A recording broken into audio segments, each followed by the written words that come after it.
Hey, it's Rick, and as promised, I am doing the follow-up to my initial hands-on rough cut video on the SGP Ultra Slider. This is my official review on this case, and for those of you who are wondering how it turned out, hang with me here for a little bit. This is going to get pretty interesting. Let's go check it out. Okay, so this is the SGP Ultra Slider, and it is the gunmetal color that you see here. Right off the bat, it comes in a very nice package. I mean, this looks really stylized. Obviously, it comes with the Steinhill LCD protector, which is a very nice feature. And then when you open up the box, what you're going to get inside is a couple of different things that I'll kind of walk you through here first. You've got your instructions, and this really talks to how you install your screen protector there, and you can see that. It has some other items in the SGP lineup that are available. And then inside you get a microfiber cloth. I'm going to come back to this. This is called a lens hood, and I'll speak to that in a moment. And then of course you get the ultra crystal clear Steinhill screen protector. So let's go ahead and put those aside. Let's talk about the case.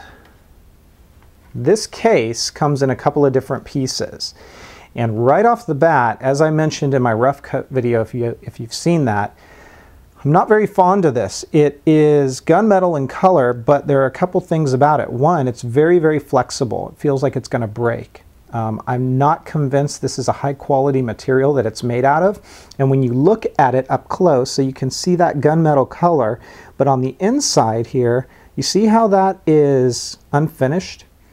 And it's like that in different areas of the case. It's white, and then you can see where they've painted on the inside, and the same thing goes with there. So really, you're not going to see it when you put it on the case, but for the asking price, and I believe this goes for about $34 on sgpstore.com, you'd expect it to be a little bit more finished. Then you get this back plate. So I'm going to try to show you, stressing the word try, how you put this on. First thing, this back plate goes right on the back of your iPhone. I will tell you right now, I have had absolutely no luck getting this case on. I have viewed over and over again the SGP video on how to install this thing.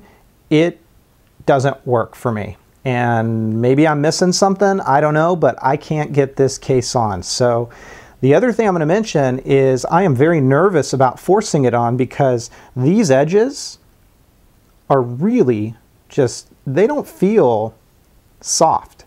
They're kind of rough. And when that is supposed to lay on your screen here, if you have to force that on, I am very much afraid that it's going to scratch the screen. I don't have a protector on my screen. So the way that SGP shows is once you've got that back plate on, you're supposed to slide this on.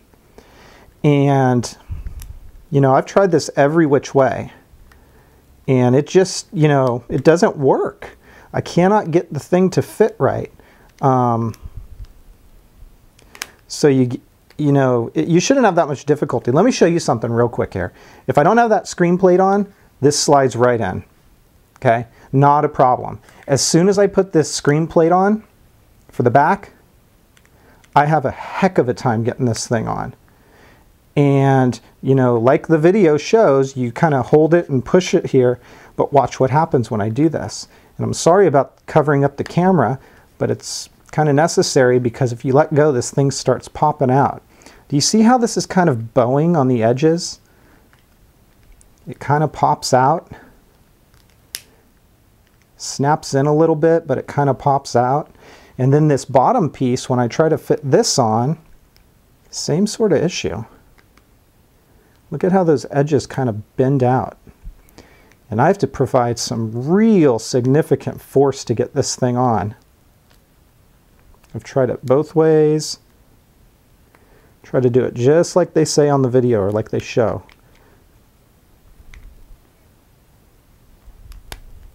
That's about the best I can do, guys. Sorry it was off camera, but that's kind of the best I can do with getting this case on. And it's just a kind of a mess. I hate to be blunt like that, but if you want to see the tour, there it is. You've got your cutout on the side, you've got your cutout on the bottom. This side is enclosed. There's your top and how that looks, and then there's your back. I could force this on more, I'm sure. Really pushing that hard, but it just doesn't really fit all that well. I am not pleased with this case for the cost. The other thing, let me come back to this like I said I was going to. This is the mini lens hood. The mini lens hood is basically, you get 10 of these things and they're stickers. So see that? Those are little black ring stickers. Make no mistake about it, there is an adhesive on these. What you're supposed to do is you take, and you can see one's missing because I've tried it already. You put it on right there. So that sort of silver ring around your camera, it diffuses the flash. The problem with this is after I had it on for a day, because I actually put it on and used it with another case, when I went to take it off, it left a sticky residue all around the camera. And I had to get a little bit of like moisture and clean it off to get that off. So I'm not too pleased about that either. This case does not impress me. It's a pain to get on. If you can even get it on, it's a real pain to try to get off. And I have some serious concerns that it will scratch the sides of your phone or even your screen if you try to put this thing on, you know, where it lays on top. So I cannot recommend the SGP Ultra Slider, which is disappointing because I really wanted to like this case. SGP makes good products. I just don't know what happened with this one. This is a bit of a mess, so you might want to look elsewhere. So again, that is the SGP Ultra Slider in gunmetal. And if you have any questions, please let me know.